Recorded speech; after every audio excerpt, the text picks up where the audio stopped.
Quando estiverem online. Boa noite a todos, graça e paz do Senhor Jesus, meus irmãos que estão online também, sejam bem-vindos ao Nove Talk de hoje. Está sem som? O que quer dizer isso aí? Ah, eu não sei, tá por aí. Eu estava com ele aqui agora mesmo. Pessoal, sem mais delongas, para a gente poder dar sequência aí à nossa programação, vou chamar aqui o meu irmão David Borges. Vem cá, meu amigo.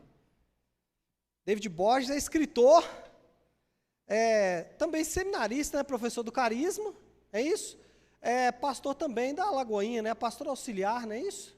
Não, fala você mesmo, pode usar esse microfone aí, fala um pouco de você, quantos anos você tem, quantos filhos você tem. Boa noite, boa noite. Então, eu sou o David Borges, marido da Caroline Borges, pai da Mariá, somos da Lagoinha Matriz, professores do Seminário Teológico Carisma e outros seminários, e somos líderes do Ministério Mais Profundo, que é um ministério itinerante aí que Deus colocou no nosso coração, de levar uma palavra mais densa, digamos assim, né? Pelo S, vocês já viram que ele é do estado do Rio de Janeiro também, né? Já perceberam que as origens cariocas... Flamenguista. Vai dar problema aqui, vai arrumar confusão, cara, vai arrumar confusão. É quase da casca. Da casca. Fala um pouquinho, antes da gente começar no tema de hoje, fala um pouquinho do livro e também eu sei que tem um outro projeto que já está no forno. Dá uma adiantada para a gente nesse projeto aí também. Então, Deus colocou no meu coração de falar para homens, mas Ele só colocou no meu coração de falar para homens depois que eu fiz a pergunta, o que é ser um homem? Quando eu me torno um homem? Eu estava prestes a casar e essas perguntas vieram ao meu coração e eu comecei a pesquisar sobre o assunto. Então, isso começou a arder no meu coração e, como eu fiz uma pesquisa mais profunda, Deus Ele me levou a escrever um livro. O que era inicialmente para você acabou virando um material. Exatamente. E isso foi muito legal porque, eu sempre brinco, né? A maior beneficiada foi a minha esposa dentro de casa. E agora vai ser a minha filha. E Deus, Ele colocou um título no meu coração, que tem homem aí? É uma pergunta. Tem homem aí, ó. É uma pergunta e é uma paráfrase da pergunta de Golias. Golias está há 40 dias diante do exército de Israel, 2 vezes por dia, gritando, não tem homem aí para se posicionar, para vir para lutar? Né? É uma paráfrase, porque todos os dias ele estava procurando um homem que se posicionasse para resolver aquela situação. Era lícito, tinha recompensas, né? O rei estava procurando alguém, e o interessante, né? O desafio que revela a coragem de Davi é o mesmo desafio que revelou a covardia do rei Saul. Legal. E a pergunta é uma pergunta que... Porque uma coisa sempre mostra a outra, né? Exato. Um posicionamento mostra um não posicionamento. Exato. E a pergunta veio no meu coração porque não era uma pergunta apenas de Golias, era uma pergunta do exército inteiro. Era uma pergunta também das mulheres e dos filhos dentro de casa, porque se os homens do exército eles perdessem a batalha, elas seriam escravizadas, as crianças, as mulheres. Então eu falei assim, é uma pergunta que não apenas ecoava na boca de Golias, na boca do rei, na boca do exército, na boca das mulheres e crianças, mas é uma pergunta que ecoa até hoje na nossa sociedade. E Deus colocou esse título no meu coração. E o subtítulo, o fundamento da masculinidade, que eu trago Jesus não apenas como um referencial de masculinidade, porque todos nós temos referenciais, os nossos pais, os nossos avós, os nossos líderes, os nossos pastores, os nossos professores, sempre tem alguém que é um referencial de masculinidade, mas Jesus é o nosso modelo. E o interessante é que o próprio Davi ele se tornou um referencial de masculinidade, mas nós não podemos copiar tudo que Davi fez, porque ele errou em muitas coisas, principalmente na área familiar. Apesar de ser conhecido como um homem segundo o coração de Deus, um dos motivos por ele sempre estar se arrependendo, né? Sempre estar reconhecendo o seu erro, mas eu trago Jesus como nosso fundamento da masculinidade e trazendo também essa clareza, porque muitos olham para Jesus como o cara perfeito, o cara que é Deus, o cara que é o Salvador. e até um discípulo meu chegou para mim e falou assim, cara, eu nunca tinha pensado nisso, nele como homem. Tá vermelho aí, não? Não pode deixar ligado. Acabou a luz? Não. Tá verde aqui? Não. Não, mas troca, vamos trocar para ver, né? Eu te oferecer meu microfone, mas...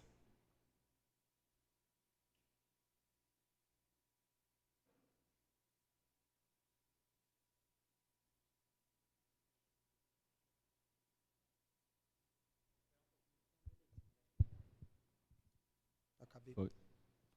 Vai lá. Então, Jesus, ele é o nosso modelo, até porque ele disse, né, as obras que eu faço, vocês também poderão fazer, e obras ainda maiores. Isso quer dizer que nós somos deuses para fazer a mesma coisa que Deus fez? Não. Ele se despojou da sua glória, dos seus atributos de Deus, ele continuou sendo Deus em essência e identidade, e ele foi um homem comum, cheio do Espírito Santo.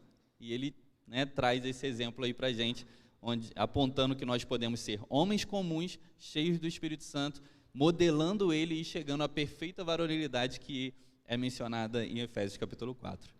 Maravilha. O nosso trabalho aqui, vocês sabem, né? Estão aí comigo desde o início. A gente procurou fundamentar dentro de uma ideia. Então, primeiro a gente trabalhou a questão do devocional, né? Depois trabalhamos vida financeira, trabalhamos o evangelho como base para a masculinidade. E agora o nosso terceiro ponto é liderança. Por isso que eu trouxe ele exatamente, porque eu tive o privilégio aí de ser um dos primeiros leitores aí do livro, né? E o que eu percebi que ele fez no livro é algo que a gente precisa entender também. Ele estabeleceu ali uma base e depois mostrou que nós precisamos resgatar, restaurar alguns princípios, valores, polir alguns valores que ficaram para trás. E um desses valores é a liderança. E o tema da nossa conversa hoje aqui no Talk é isso.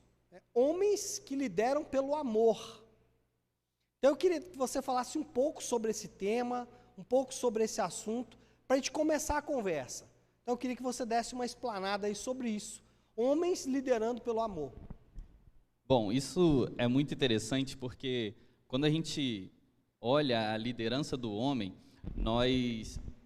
grande parte das pessoas pensam que o homem é o líder porque ele é o sacerdote. Muitas pessoas falam, o homem é o sacerdote do lar, o homem é o sacerdote da mulher. Vocês já ouviram isso? Só que isso é um equívoco em parte. O homem é um sacerdote? Sim. Se ele nasceu de novo, o homem é um sacerdote. Por quê? Porque o sacerdócio, ele é universal. Mas não existe nenhum versículo bíblico que diz que o homem é o sacerdote da mulher, o homem é o sacerdote da casa. Não existe. Existe, segundo 1 Pedro, se eu não me engano, 1 Pedro 2,9, que diz que vocês, porém, são geração eleita, sacerdócio real, nação santa, povo de propriedade exclusiva de Deus. Então está falando que vocês são, ou seja, todos aqueles que entregaram a vida para Jesus.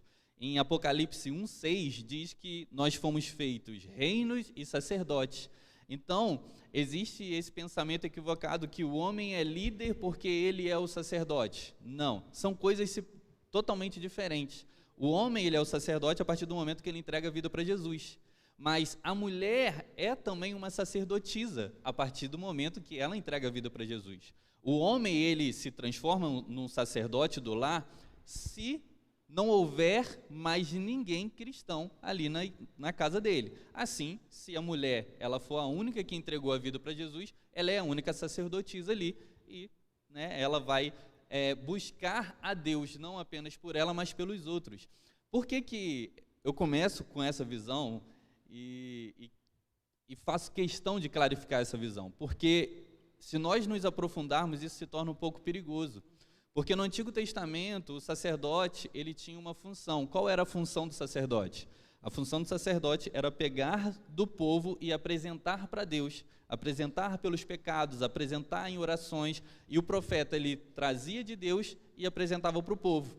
Então, se nós colocarmos o homem como sacerdote da mulher ou dos filhos, sendo que eles também já são cristãos, sacerdotes e sacerdotisas, significa que eu estou colocando um intermediador entre Deus e eles. Quando, na verdade, a Bíblia diz que só existe um intermediador entre Deus e os homens, que é Jesus. Então, ser sacerdote é diferente de ser cabeça. Quando nós olhamos a questão da liderança do homem dentro do lar, nós estamos falando de ser o cabeça e não ser sacerdote. Isso significa que o homem não é aquele que pode e deve, se responsabilizar pelo culto do lar, pela oração pelos filhos, pela esposa, pela leitura da palavra. Não quer dizer isso. Ele pode fazer isso, sendo o cabeça, exercendo a sua liderança por amor, sendo o cabeça. Mas entendendo que cada um dentro do seu lar, sendo cristão, sendo filho de Deus, tem autonomia para buscar a Deus como Pai. Isso a gente diferencia. Agora, quando nós falamos da liderança do homem dentro do lar, dentro do relacionamento, nós simplesmente estamos falando que o homem, ele é um líder porque ele é o cabeça, porque Deus instituiu ele o cabeça. A Bíblia diz que Deus é o cabeça de Cristo, Cristo é o cabeça do homem e o homem é o cabeça da mulher. Sendo assim, significa que o homem ele não é necessariamente melhor que a mulher, superior que a mulher, Claro, cada um tem as suas características, talentos, chamado e tudo mais. Então, significa que a mulher, ela, em algumas áreas, ela vai ser melhor do que o homem. E o homem, em algumas áreas, dentro do seu chamado, dentro da sua habilidade, vai ser melhor do que a mulher. Então, por que o homem é o cabeça? Porque simplesmente ele é macho. Simplesmente, só por isso. Só por isso, Deus, como minha esposa, ela tem uma frase que eu gosto muito de usar, Deus, ele trouxe o homem de propósito e com propósito, assim como trouxe a mulher de propósito e com propósito. Então, ele trouxe o homem, escolheu nele antes da fundação do mundo, Salmo 139 diz que entreteceu, dá aquela sensação de costurou, costurou a gente no ventre da nossa mãe, quando éramos uma substância informe, ou seja, antes dos 3 meses de gestação, quando nem tinha forma de gente. Então, desse momento aí, ele costurou, ele nos escolheu, ele nos chamou e nos criou macho e fêmea, de propósito e com propósito. Então, nasceu macho, já é o cabeça. Só por isso. Porque tinha que escolher alguém. E por que tinha que escolher alguém, David? Porque Deus não é um Deus de confusão. Deus é um Deus organizado, Deus não é um Deus de desordem. Então, ele escolheu especificar alguém para ser o cabeça. Onde que nós chegamos nisso? Nós chegamos em um texto que eu acho incrível de C.S. Lewis. C.S. Lewis, ele diz que não deve existir a necessidade de ter um cabeça dentro do lar. Todavia, Deus instituiu o cabeça por uma questão organizacional.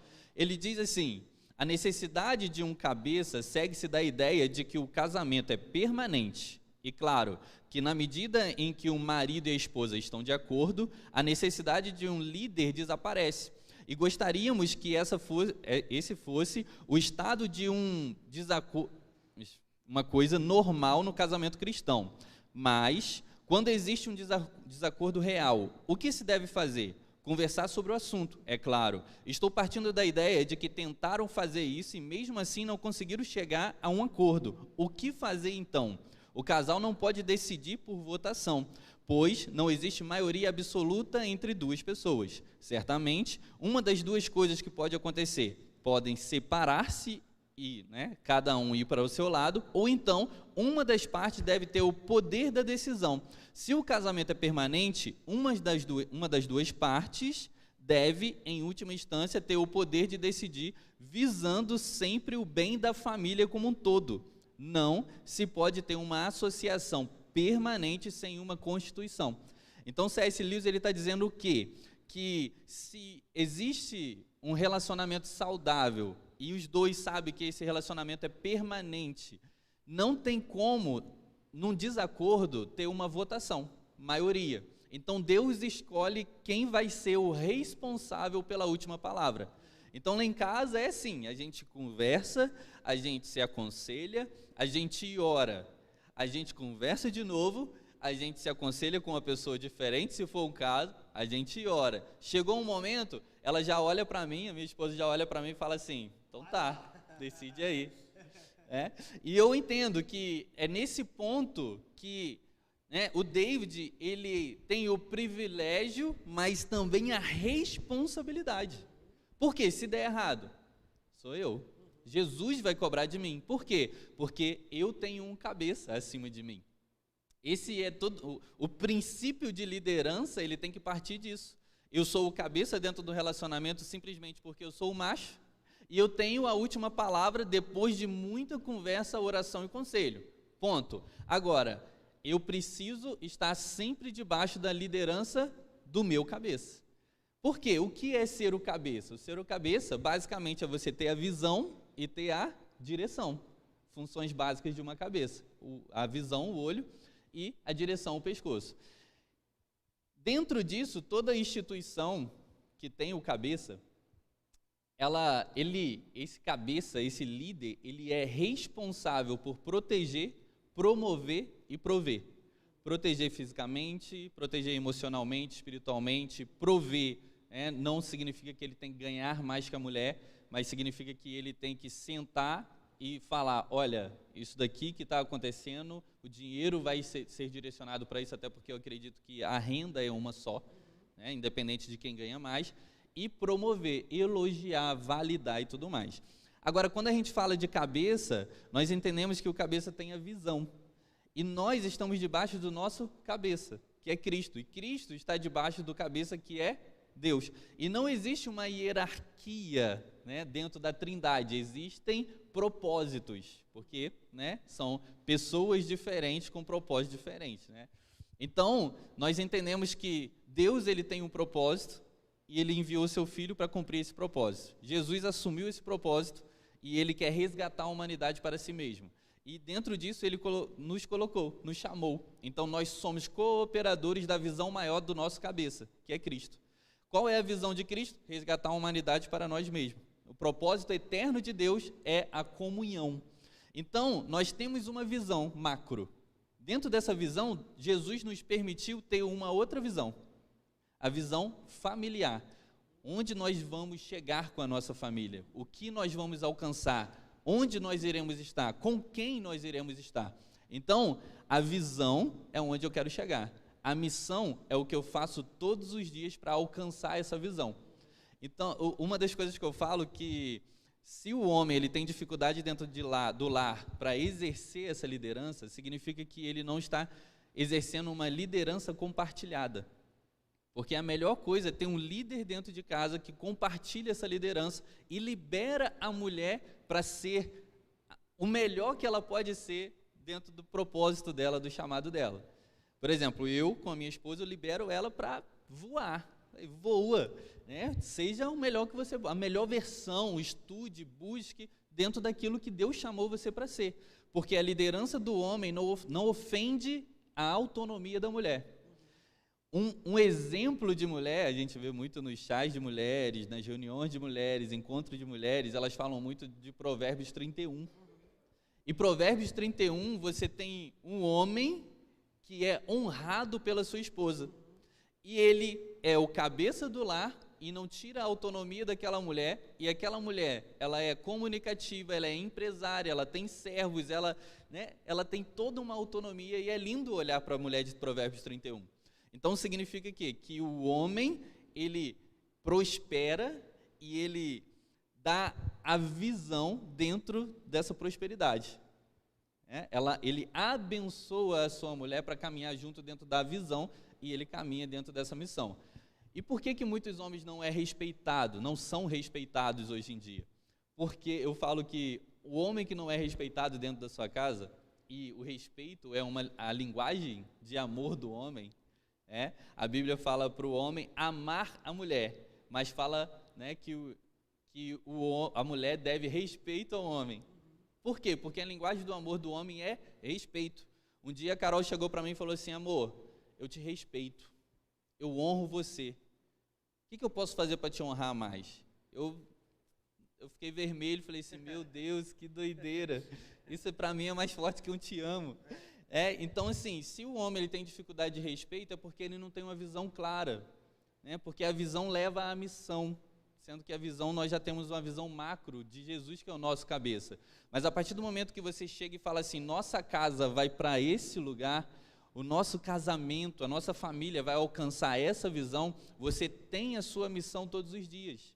Então, se eu proponho chegar aqui, comprar isso, alcançar isso, ou mudar de país, ou isso, ou etc., significa que eu vou fazer um funil e as nossas finanças vão nessa direção da visão. O nosso comportamento, a nossa fala, tudo que a gente vai fazer vai apontar para a realização disso. Então, muitos homens não são respeitados porque eles não têm a missão dele clara. E a mulher, cara, ela respeita muito o homem que tem visão. Um dia eu cheguei para a Carol e eu peguei 6 cartolinas e colei na parede. E eu comecei a desenhar, amor, essa é a visão, nós vamos chegar a isso e tudo mais. Eu fui explicando a missão, o que a gente tinha que fazer, ponto a ponto, para a gente alcançar aquilo lá. E os olhos dela brilhou, né? Os olhos brilharam, e eu vi o quanto que era importante para ela aquilo, porque o difícil não é a mulher ser submissa, porque a mulher ela é responsiva. O difícil é o homem entender que a missão dele já está clara na Bíblia, e ele seguir essa missão, e ele trazer uma visão familiar de onde a família dele, né, vai chegar, vai alcançar segundo a vontade de Deus.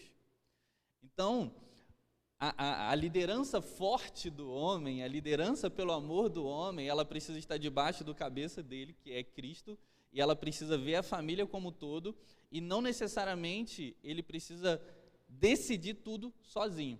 Por quê? Porque ela é uma auxiliar idônea, ela não foi feita do pé para ser pisada, né, para ser, né, a visão que muitas pessoas têm de submissão, né, para ser escravizada, subjugada, não.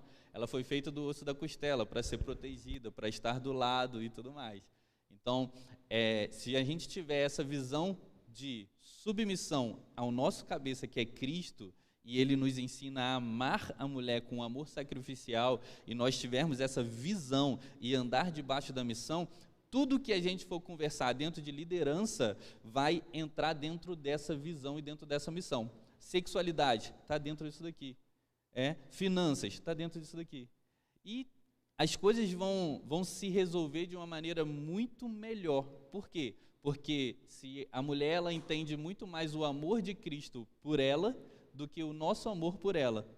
Agora, se ela olha para a gente e vê o amor que nós temos por Cristo sendo representado de uma forma digna, honrosa na frente dela, ela, com certeza, ela vai ser muito mais participativa, ela vai abraçar a missão e ela vai respeitar muito mais o homem que está do lado dela. Muito bem. Bela introdução, né? Mas uma das coisas que me chamou a atenção, e é bem válido, né? Essa questão do sacerdote realmente é bem legal, porque eu tenho falado muito isso aqui na igreja, a gente tem uma mania de querer mudar os termos, né? Os conceitos. E não precisa, só polir.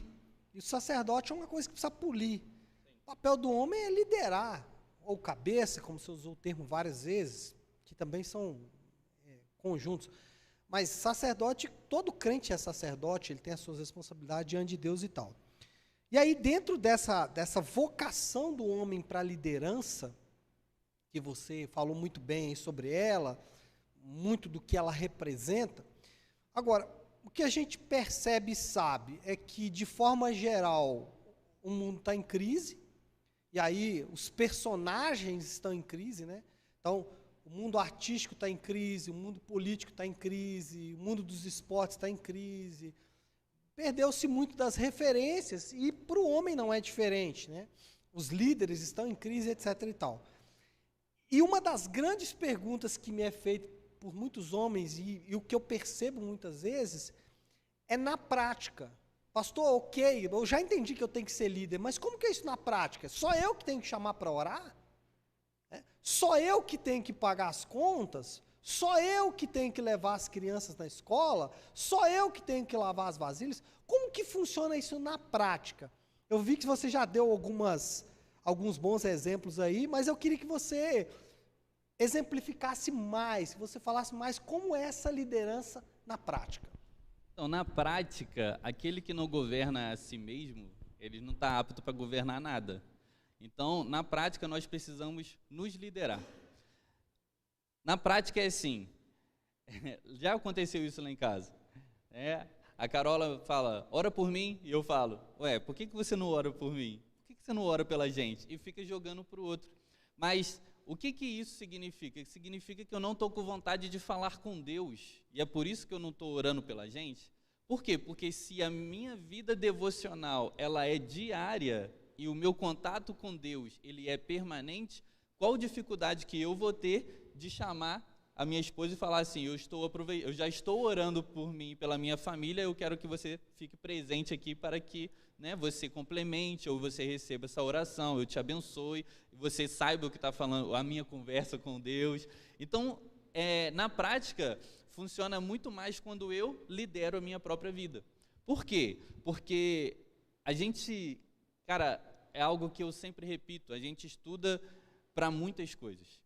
A gente estuda para nos profissionalizarmos, para sermos teólogos, para sermos engenheiros, médicos, construtor civil, enfim. Nós estudamos para muitas coisas, mas nós não estudamos sobre identidade e desenvolvimento masculino. E se nós soubermos o nosso papel de filhos para com Deus, o nosso papel de filhos para com os nossos pais, de marido para com a nossa esposa e de pai para com os nossos filhos, isso vai ficar muito mais simples. Por quê? Porque se eu entendo que eu sou o cabeça, o líder ele precisa ter as suas finanças organizadas, quando eu chegar para minha esposa, eu já vou chegar para ela falando assim, olha, eu tenho uma planilha financeira, você sabe dessa planilha, vamos sentar e vamos organizar essa planilha para ver para onde vai, né, o nosso dinheiro em direção à nossa missão, o nosso propósito. Eu estava num churrasco de homens e eu estava dando esse exemplo, falando sobre finanças. Eu falei, cara, o dinheiro é um só, independente se quem ganha muito, quem ganha pouco. Se a gente tem uma missão, esse dinheiro ele vai ser potencializado para essa missão. E, né, claro, eu vou tirar uma parte para ela. Por quê? Porque, né, cabelo, maquiagem, depilação, unha e tudo mais. A gente sabe que mulher, ela necessita dessas coisas, e uma mulher assim não quer guerra com ninguém, né, mulheres? Não quer guerra com ninguém. Então a gente tira uma parte para ela, depois disso a gente vai lá, vai renegociar a dívida se tiver, a gente pega um fundo de emergência, um fundo de oportunidade, e daí a gente vai trabalhando as finanças. Se eu, como líder da minha própria vida, eu faço isso, fica muito mais fácil quando eu me tornar uma só carne com alguém. No caso, foi isso que aconteceu com a Carol. Aí o líder lá, ele chegou até a perguntar, quem aqui tem uma planilha financeira com a sua esposa? E ninguém tinha. Por quê? Porque eles, os homens, eles não lideram a sua própria vida financeira, não sabe para onde o dinheiro vai, ele não tira o dízimo, ele não dá a oferta, ele não tem... sabe, não tem um propósito de vida onde ele guarda o dinheiro para investir ou para comprar lá na frente e tudo mais. Então, quando ele vai conversar sobre a vida financeira do casal, está tudo perdido, porque ele não lidera a si mesmo. Assim como questão sexual.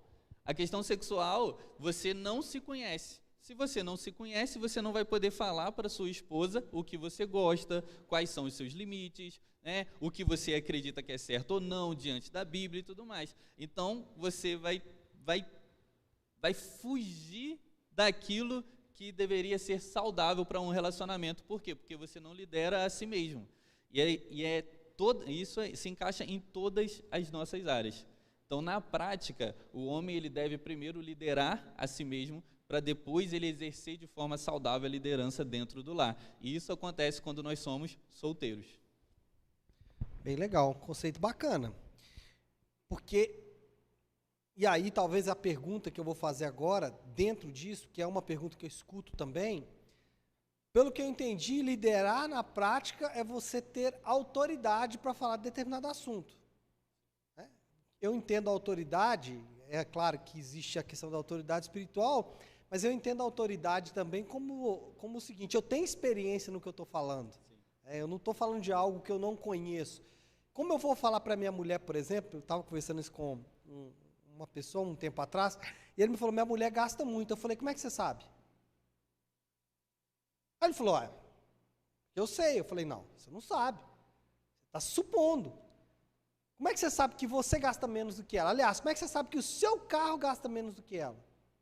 Você não tem uma planilha. Exato. Porque é o que eu costumo dizer, os irmãos aqui sabem que eu falo isso, né? Porque o homem, além de desorganizado, é arrogante. Ele é desorganizado porque não tem a planilha, é arrogante porque fala que não precisa, né? Fala que já sabe. Já sei. Então, o que você falou da prática da liderança tem a ver com autoridade. Agora, a pergunta que eu sempre escuto também, qual é a diferença entre autoridade e autoritarismo? Talvez a resposta já esteja mais ou menos dada, mas eu gostaria que você discorresse um pouco sobre isso. Então, quando a Bíblia nos chama de reis e sacerdotes, eu gosto de usar essa diferenciação para falar de autoridade e autoritarismo. Quando a gente olha um rei, né, Jesus é o nosso rei, ele nos fez reis, nós reinamos em vida através de Jesus, nós entendemos, podemos entender a diferença de um rei e de um império, de um reino e de um império. Né? A Bíblia diz que Deus nos tirou do império das trevas e nos trouxe para o reino do Filho do seu amor. Qual é a diferença de reino e império? No império, as pessoas são subjugadas, escravizadas e vivem para satisfazer as vontades egoístas do imperador. E eles não têm fronteiras, então eles vão arrebentando tudo, né? Eles vão conquistando o que eles podem conquistar. Agora, no reino é diferente. No reino, você só tem duas maneiras de você estar no reino. Ou você é colocado no reino, ou você nasce de uma linhagem sacerdotal, né? Por isso que nós somos reis e sacerdotes, nós nascemos no reino. Você tem um novo nascimento e você nasce no reino de Deus. E como funciona no reino? No reino é uma família. No reino não é uma autoridade não é um poder exercido sobre o povo, é a favor do povo. Então, quando nós olhamos para o nosso cabeça, que é Cristo, que é o rei, nós entendemos que ele nos fez cooperadores com ele, e nós entendemos o que é submissão. Quando nós olhamos para a submissão, nós falamos assim, nossa, Jesus tem uma visão linda sobre a eternidade, e Jesus tem uma missão que é alcançar cada um. Eu quero fazer parte dessa missão. Eu estou apaixonado por essa missão, por essa visão, e eu sou um cooperador ardente por isso. E é isso que nós devemos ser dentro dos nossos lares. Qual é a diferença de ser autoritário e de ser autoridade? De ter e exercer essa autoridade. A diferença eu sou imperador dentro de casa, onde que todo mundo tem que satisfazer as minhas vontades egoístas, todo mundo tem que, o mundo gira ao meu redor, né? Tudo tem a ver comigo e apenas para mim? Não. Aí é ser autoritário, aí é ser um imperador, aí é errado. Agora, se eu reino na minha casa, uma liderança através do reino, assim como Cristo nos ensina, quer dizer o quê?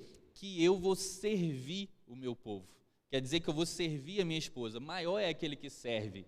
Então eu vou servir a minha esposa, eu vou servir os meus filhos, e uma das coisas que é básico, eu não tenho autoridade, a autoridade gera respeito, que gera admiração, Por que eu não tenho respeito e admiração? Eu não tenho respeito dentro de casa, porque eu não sou admirado. Quando você admira alguém, automaticamente aquela pessoa começa a te respeitar.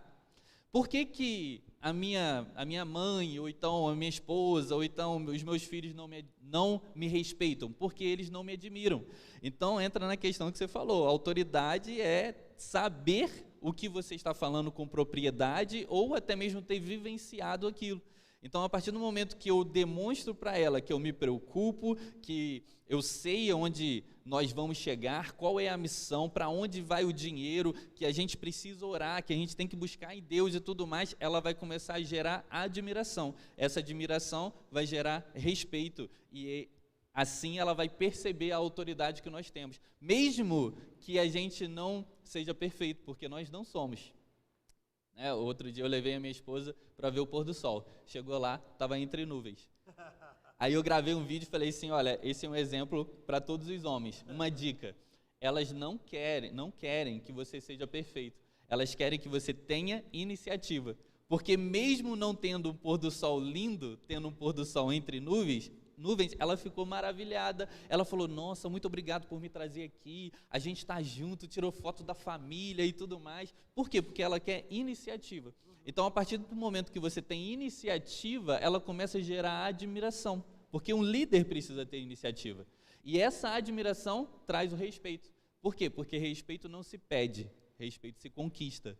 Então, a diferença de você ser autoritário e você ter autoridade é você ter iniciativa e você se submeter a Cristo e você sempre estar estudando sobre aquilo que vai ser discutido dentro do relacionamento. Porque você não precisa saber tudo, você precisa ter iniciativa de buscar as melhores decisões e escolhas para aquela área, para o seu relacionamento. É lógico que o autoritarismo é um problema. A gente sabe disso, talvez eu possa falar pela minha casa, né? Meu pai era bem autoritário. Dá para a gente encontrar alguns indícios de autoritarismo no lar, até para que a gente possa tentar perceber se estamos exercendo autoridade ou sendo autoritário? Sim, no dia a dia dá para encontrar muitos indícios, não apenas de autoritarismo, mas também de machismo, né? As mulheres, elas têm reclamado muito da postura do homem em relação ao machismo, que já está intrínseco na cultura, e também ao autoritarismo. E, sabe, quando você vê no dia a dia os homens, eles não tendo esse diálogo, de o que é melhor para nós, e simplesmente eu vou comprar isso daqui, né? Eu vou dar esse presente, ou nós vamos a tal lugar. Essa questão, o autoritarismo, ele está muito ligado ao egoísmo e está ligado à não conversa. É simplesmente a vontade dele. Quando a esposa ou os filhos chega para eles e vai questionar, eles não têm abertura. Eles são fechados, eles são teimosos. Então, esse autoritarismo está muito ligado com a arrogância, com a teimosia e tudo mais. O que eu falo muito que são as obras da carne. Então, se você é cristão, é aquele cristão que está dentro de casa, que está exercendo, né, de forma triste as obras da carne, né, como egoísmo, como arrogância, enfim, essas questões. Então, para você não ser autoritário, você precisa prestar atenção no fruto do Espírito, que é domínio próprio, que é a fé, a temperança, o amor, enfim. Você olha ali as 9 características do fruto do Espírito. Quem exerce essas características do fruto do Espírito está exercendo o caráter de Cristo, tá? Né? Trabalhando caráter e integridade. E uma pessoa autoritária, ela não exerce o fruto do Espírito, as características do fruto do Espírito. É basicamente isso. Você olhar para o homem e você vê que não tem amor, que não tem fé, que não tem domínio próprio, que não tem mansidão, né, que não tem longanimidade, cara, essa pessoa, ela está fugindo daquilo que Cristo quer para ela como liderança em amor dentro de um lar. Já que estamos falando de indícios, falamos de liderança, o homem consegue identificar quando ele não está liderando, ele consegue falar, opa, peraí, acho que isso aqui mostra que o negócio tá com um barco sem rumo. Ele consegue perceber isso? Quando ele não assume o leme, a direção, a mulher assume, como é que funciona isso? Acho que ele consegue perceber, mas ele finge que não percebe.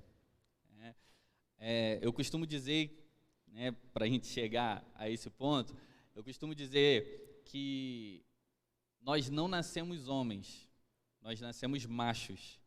Nos tornamos naturalmente meninos. E o menino precisa decidir pela maturidade. Ser homem é ser maduro.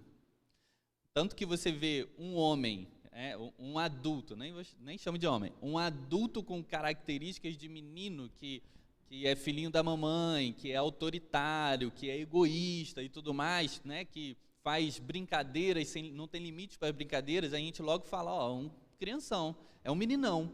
né, é um imaturo. Por quê? Porque é um adulto que não chegou à fase da maturidade, né, uma cabeça de adolescente, adultescente, um homenino, né, que sofre aí a crise de Peter Pan, que a gente fala, síndrome de Peter Pan.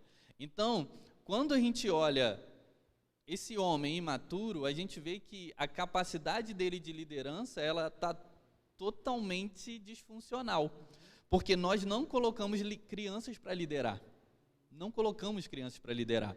Então, quando um homem ele não passa para essa maturidade de liderança, não desenvolve isso dentro do lar e não escolhe, né, porque Paulo ele fala, quando eu era menino, pensava como menino, discorria como menino, me comportava como menino, mas quando cresci eu decidi deixar as coisas de menino. Então a maturidade é uma decisão. Então, por que muitos ou percebem ou fingem que não percebem? Ou até mesmo não percebem, né? Porque eles estão tão imersos, né, no conforto, na irresponsabilidade, estão debaixo da segurança, né, superprotetora dos pais, eles acabam não percebendo que eles não estão exercendo a liderança dentro do lar. E se eles não estão exercendo liderança, alguém está exercendo. Seja os pais, porque eu conheço muitos casais que quem lidera as finanças, a casa, até onde vão morar e tudo mais, são os pais deles. Então, os pais estão exercendo a liderança dentro do casamento, totalmente disfuncional, que deveria ser do cara, ou a mulher. Porque a mulher ela tem uma capacidade incrível também de liderança, apesar de, né, por ela, a Bíblia chama ela de vaso frágil. O homem também é vaso. Mas a mulher ela tem características emocionais muito mais sensíveis do que o homem. Característico isso da mulher, e isso é lindo. Isso é lindo, porque o homem ele é mais racional, acaba sendo um pouco mais insensível em relação a isso. O que faz do homem o homem, e isso é muito bom, porque ele precisa disso também, são imperativos masculinos, e tem imperativos femininos. Então, uma mulher ela faz tudo o que o homem faz, mas é bem provável, e eu vejo isso em muitas mulheres, que ela se cansa muito mais para exercer esse papel que não é dela, é do homem. Ela se cansa emocionalmente. Então, se o homem não está exercendo essa liderança, a mulher está. E é isso que nós estamos vendo hoje em dia. Elas deram um passo para frente e os homens ficaram confortáveis. Por quê? Tem alguém liderando, tem alguém resolvendo, tem alguém ligando, tem alguém comunicando melhor, resolvendo conflito e tudo mais, tá organizando, gerindo finanças. Já que tem alguém, essa pessoa que ainda não decidiu pela maturidade e liderança dentro da sua casa e não lidera a si mesmo, entra no ponto que a gente falou, ele não lidera a si mesmo, para ele é confortável. Então, se para ele é confortável ficar nessa irresponsabilidade, então ele vai tocando, deixando a vida levar, e as famílias vão ficando disfuncionais, porque isso vai passando de pai para filho. O que eu percebo, se eu estiver errado você pode me corrigir, é que esse papel de liderança do homem, ele precisa ser muito altruísta. Ele precisa ser muito voltado ao outro, a servir, né? E a grande maioria dos problemas que a gente enfrenta nos casamentos é um só, é egoísmo. Estou preocupado comigo mesmo, né? Preocupado com os meus próprios problemas, com os meus próprios desejos, anseios, né? Você não supre os meus anseios, então eu vou sair de casa, eu vou deixar a família, eu vou me divorciar. Por quê? Porque você não está, né, atendendo aos meus anseios. Eu acho que é isso, né? Exato. As pessoas casam para ser feliz e não para fazer o outro feliz. Um dia eu entrei em uma discussão com um rapaz que ele falou assim, então vou ficar triste, então, a vida inteira aguentando isso que eu estou passando e tudo mais. Eu falei assim, cara, não se tiver que ser, vai ter que ser. Se tiver que ser, vai ser, mas imagina o contrário, se você faz ela feliz, cara, é natural ela retribuir. A energia que você vai ter que gastar, às vezes para resolver os problemas que um divórcio vai trazer, porque as pessoas pensam que talvez um divórcio, ou talvez para quem é solteiro, que a gente tem alguns solteiros, né? Às vezes não pensam, eu não vou ter que gastar tanta energia para poder construir o meu casamento.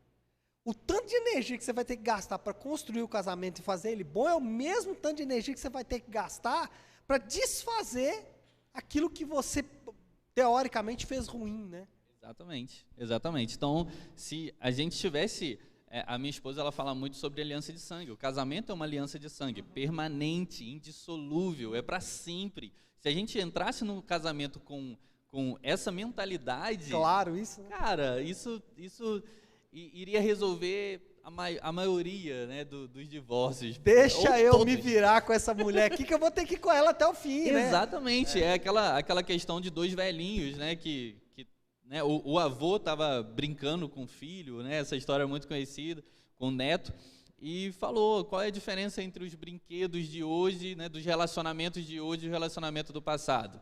Aí ele falou assim, que no relacionamento do passado, né, é como esse brinquedo que eu tinha. A gente quebrava, mas consertava. Hoje em dia é tudo descartável. Então, a gente não gera essa energia para reconstruir, para resolver, para isso e aquilo. E muitas vezes isso surge de nós. Por quê? Porque quando tem algum atrito, alguma briga, alguma frustração no relacionamento, não é por causa de uma pessoa apenas. Significa que eu, em alguma área, estou faltando. Ou eu não conheço a minha esposa suficientemente, né? Ou eu não me conheço de maneira suficiente. Para quê? Para que a gente flua de forma natural. Então, peraí, vamos voltar lá atrás, onde eu errei, onde eu posso melhorar, né? Como eu posso pedir perdão e tudo mais. Então, falta essa liderança altruísta, a liderança que Jesus ele demonstrou ali com os discípulos, né? Falta pagar o mal com o bem dentro do relacionamento. Sabe, Judas está traindo, você dá um beijo e fala, amigo, porque você sabe a diferença entre atitudes nocivas, né, e o que a pessoa realmente representa para você. Então, é isso, cara, é servir por amor. A liderança ela está muito ligada ao serviço. Verdade. Bom, o nosso programa é talk, né? Nossa ideia aqui é conversar. E eu queria abrir, então, para vocês, não sei se alguém tem alguma pergunta ou alguma colocação que gostaria de fazer. Pode vir cá. Fala aqui, ó, para a gente captar o seu áudio. Minha pergunta é a seguinte, vamos supor que o cara ele não se atentou aos detalhes que precisaria se atentar no namoro, casou com uma moça, e a moça tem vários indícios feministas, né? Uma moça que quer assumir o controle, que não deixa o cara ser autoridade, ou outras coisas, etc. Como o cara pode corrigir, como é que fala? Trocar o pneu com o carro andando? Né? Como que ele pode abastecer o avião em plano voo? Né? Quais as dicas que você pode dar para esse tipo de problema? Engraçado que a pergunta que eu recebi aqui, né? Não sei se é a mesma, e talvez o Davi pode até, ou podemos acrescentar, né? Que é o seguinte, aqui a pergunta, como lidar com a esposa que não é bíblica, né? Então é mais ou menos o que ele falou ali, né? Eu acho que o fundamento para responder se encontra em um homem que é Jesus. Se eu apresentar Jesus para ela e ela se apaixonar por Jesus, ela já começa a se quebrantar. E aqueles princípios distorcidos que existem nela, né, já vai começar a se desmanchar ali e já pode ser construído coisas novas ali em cima. Então, se ela ficar apaixonada por Jesus, já fica mais fácil. E dentro disso, ela precisa se apaixonar pelo Jesus que nós representamos, né? Nós precisamos ser essa representação digna de Jesus. Até porque se você vê uma feminista, cara, ela diminui o homem. Ela fala que o homem não, né, precisa demonstrar muito sentimento, chorar, e isso e aquilo. Não estou falando que o homem não tem que demonstrar sentimento e não pode chorar, mas elas levam isso para um lado excessivo e acaba trazendo a feminização do homem. Só que quando elas vão escolher um homem, elas não escolhem esse homem. Certo? Elas não escolhem esse homem. Tem que ser assim, mas eu não quero. Exatamente. Exatamente, que é o tal do macho alfa. Agora, como trocar o pneu do carro com ele andando? Vale $100.000 essa pergunta, né? Eu costumo dizer que se você não investe muito no recrutamento, você vai gastar muito no treinamento. Aí, ó. Essa é boa, hein? Então, se não olhou... Frase do Facebook aí, ó. Se você não olhou antes para recrutar e trazer para a sua vida, porque relacionamento é uma coisa muito importante e precisa ter essas perguntas difíceis, né? A gente fala que namoro é feito para terminar, assim como noivado é feito para terminar, né? Se não termina, ele termina o namoro e começa o noivado. Se não termina, né, vira outro relacionamento, que é o casamento. Então, a minha esposa mesmo, ela me fez algumas perguntas que, assim, hoje eu vejo que são essenciais e eu indico para todo mundo fazer. Uma das perguntas que ela me fez foi assim: você já sofreu ou sofre de tentações homossexuais, desejo por pessoa do mesmo sexo? Uau. Fiquei assustado assim, eu falei assim... Boa pergunta, né? Excelente pergunta, legal. Né? E é bom pegar de surpresa, né? Exatamente. É bom de pegar de surpresa, porque se o cara bambear... Exatamente. Ai! Como é que você sabe? Eu dei algum indício? Maldade. Então, são outras perguntas... Esse toque vai ser censurado, né? E tem perguntas que são essenciais. Essa é boa pergunta. Você foi abusado na sua infância? Boa pergunta. Então, assim, uma das perguntas que eu fiz para ela, né, porque ela perdeu o pai muito cedo, ela tinha 9 anos de idade, ela foi consagrada pastora com 19 anos, morou sozinha 5 anos, sempre foi líder. Aí eu cheguei para ela e falei assim: como você vê submissão? E a gente conversou sobre isso. Sabe, porque é uma mulher totalmente independente, e eu tive algumas dificuldades no meu casamento por causa dessa independência, e nem era vestígio de feminismo. Agora imagina pegar uma mulher assim, né? Então, o interessante também é fazer perguntas, né? Essas perguntas voltadas a esse tema. Pode ser muito claro? Pode ser bem claro, objetivo. Por quê? Porque o relacionamento é feito para terminar. Porque é mais fácil você descobrir ali e a pessoa se assustar e você pegar ela de surpresa, do que descobrir lá na frente que você tem que trocar a roda do carro. A gente fala, né? Gente, namoro é para conhecer. E é exatamente para esse tipo de pergunta. Como que é a sua relação com o dinheiro? Né? Então, Exato. Esse tipo de pergunta é para ser feito no namoro e não no casamento. Exato. Eu falo uma coisa aqui para a igreja, os meninos solteiros aqui sabem disso, que é o seguinte: não existe uma subcategoria de crentes. Não existe a categoria classe A, que é os casados, né? E aí classe AA, que é os casados com casamento bom, e depois os casados com casamento ruim. A categoria B, que é, sei lá, e a categoria Z, que é o solteiro. Solteiro parece que é uma categoria inferior, ele não presta para nada. A maldição, o cara está amaldiçoado. E a gente criou essas categorias na igreja, esses partidos, né? Um é de Paulo, outro é de Cefas, outro é de não sei quem e tal. E isso não existe, cara. A solteirice, eu falo muito isso pro Davi, eu falo, a solteirice, ela é tão boa quanto o casamento. E Paulo, ele chega a dizer que é um dom de Deus. O problema, em muitas igrejas, é que elas pregam muito o Antigo Testamento. Então, Deus escolheu uma família, e essa família se tornou uma tribo, e essa tribo, uma hora ia chegar o Redentor, né? o Cristo, o Messias, e ia nascer de alguém. Então, eles valorizavam muito família, e quem era solteiro não era tão valorizado. Parece que não existe propósito na solteirice, né, Exato. cara? O propósito do solteiro é ser casado. Exato. Então, não é isso, né? E no Novo Testamento, então, Jesus, ele fala sobre o celibato.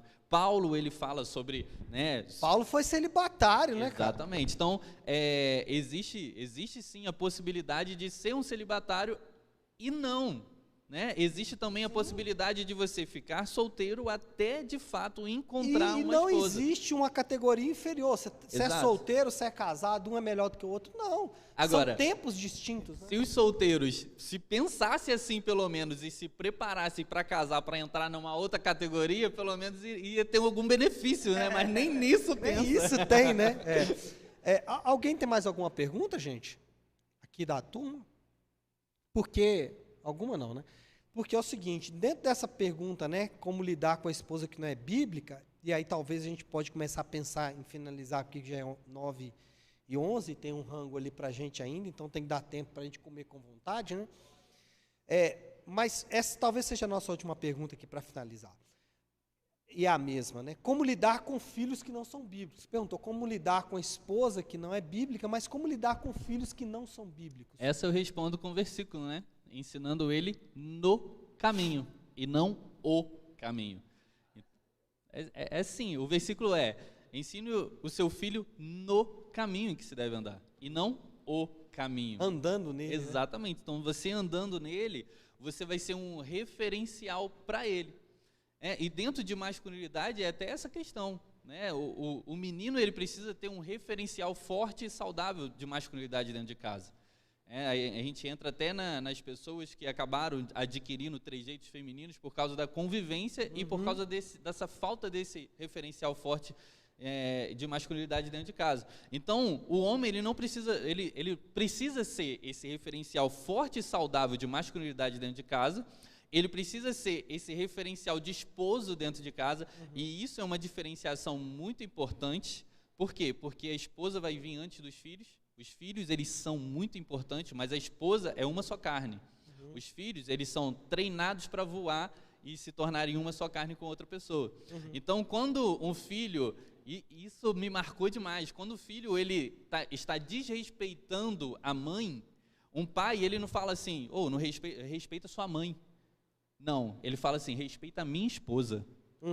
Olha o peso é outro. O peso que tem isso. Então, quando um homem, ele é um homem bíblico, um homem autêntico, né? Ele tem como modelo Jesus, ele está no caminho. E quem olha, principalmente aqueles que convivem constantemente, que são os filhos, e esses filhos ainda não são bíblicos, eles acabam sendo influenciados diretamente por esse homem. Agora, se ele não for um homem bíblico, autêntico, se ele não liderar a si mesmo, se ele for querer ser um imperador, né, com as suas vontades egoístas e tudo mais, autoritário, o que vai acontecer com esses meninos, com os filhos que não são bíblicos? Eles vão querer se afastar. Por quê? Porque esse homem não está exercendo as características do fruto do Espírito que tem a ver com caráter. Então, o caráter de Cristo nesse homem e ele andando no caminho é impossível, né? O exemplo ele vai arrastar os filhos junto com ele. Perfeito, cara. Olha, eu acho que deu para falar bastante coisa, né? Acredito que, como introdução ao assunto, deu para falar muito. Fala um pouco sobre como faz para adquirir o livro. Para quem está aqui, você tem algumas unidades aí, não é isso? Mas para quem talvez está assistindo a gravação, como é que faz para adquirir o livro, suas redes sociais, enfim? Para você adquirir o livro, você entra no @maisprofundostore, Mais Profundo Store, Store de loja, ou no www.maisprofundostore.com. Lá você vai encontrar o livro Tem Homem Aí? O Fundamento da Masculinidade, e o segundo livro, o Tem Homem Aí? O Resgate da Masculinidade, provavelmente vai chegar aí no dia 19 de novembro, Dia Internacional do Homem aí, que o índice dele já está apaixonante, tenho certeza que o pessoal vai gostar muito. Beleza, muito bem. David, obrigado, amigo. Deus possa abençoar a sua vida aí, o seu ministério, que possa realmente prosperar cada vez mais. Amém, eu que agradeço. Vamos orar por ele, gente? Nosso amigo. Estenda as mãos para cá, em direção ao David. Pai, muito obrigado por esse tempo, pelo David, Senhor, por tudo que ele entregou aqui nessa noite, de vida, de experiência, de exemplo, de conhecimento, de tudo aquilo que o Senhor tem construído no relacionamento dele com a Carol. Percebemos, Pai, o quanto o Senhor tem amadurecido a vida dele nesses dias, quanto o Senhor tem dado para ele, para ela, para esse casal, para essa família, experiências, para a filhota agora. Fruto, Senhor Deus, da bênção do Senhor, da promessa do Senhor, da palavra do Senhor. O Senhor possa realmente cuidar dessa casa, dessa família. Nós, como igreja, Senhor Deus, nos sentimos honrados por ter sido servidos, por ter sido, Senhor Deus, abençoados por essa casa, por essa família. E retribuímos, Senhor Deus, pedindo que o Senhor abençoe, derrame graça, misericórdia, bondade, sabedoria sobre a vida dele todos os dias. Eu oro, Senhor Deus, por cada um dos meus irmãos que estão aqui essa noite, presencial, estão aqui, Senhor Deus, porque tem o desejo de crescer, de amadurecer, que tem o desejo de servir melhor ao Senhor, e por isso eu te agradeço por cada um que se dispôs, saiu de casa, veio aqui, Senhor Deus, receber esse tempo, não só, Pai, de ensino, mas também de comunhão que é tão importante nesses dias em que nós estamos carentes desse tempo juntos, e nessa noite o Senhor nos deu esse privilégio, essa honra. Eu oro por cada um, aquele que está precisando, Senhor Deus, de uma resposta, aquele que está precisando, Senhor Deus, de um sinal do Senhor, que o Senhor possa dar esse sinal essa noite, que o Senhor possa, de alguma forma tão impressionante, trazer provisão para esse que está buscando, que tem orado, que tem colocado isso diante do Senhor, que o Senhor possa alcançá-lo com a tua graça, com a tua bondade, com a tua misericórdia. Assim eu oro, em nome de Jesus. Amém. Amém. Antes de finalizarmos, só dar um aviso importante. Eu estou pretendendo, para o final do mês de outubro, a gente fazer mais uma atividade de campo, né? Já que fizemos uma no mês passado, que foi muito boa lá no Missionários da Fé. Só que essa eu estou querendo fazer mais ligada à área física, ou seja, futebol. Homem, quando faz alguma coisa voltada para a área física, é futebol, né? Então, a gente já fez né? Então, a gente está tentando, eu vou ver se a gente consegue marcar para o último sábado do mês de outubro, mas eu vou confirmar essa data. Se não for, vai ser logo no início de novembro também, para a gente ter um tempo também de comunhão, que é importante para esse nosso grupo, tá certo? Pessoal, Deus abençoe você que assistiu, fique com Deus,